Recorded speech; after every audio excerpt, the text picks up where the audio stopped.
This is on our Magic5 Lite, and today I will show how you can download and install the Opera browser on it. So firstly, make sure that your smartphone is connected to Wi-Fi, then launch the Google Play Store, sign into your Google account if you haven't already, then at the search bar input the Opera query. Once the needed app is found, click at the install button and wait for the Opera app to be downloaded and installed respectively. Then launch the app once it is ready.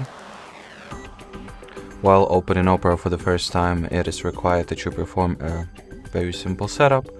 So tap at the continue button, then decide if you would like to set Opera as your default browsing app right off the bat, or you can skip the step. And at this final page you can either customize the data collection preferences or simply allow everything that the Opera asks for and start using it. So that will be it for this video. Thanks for watching and bye bye.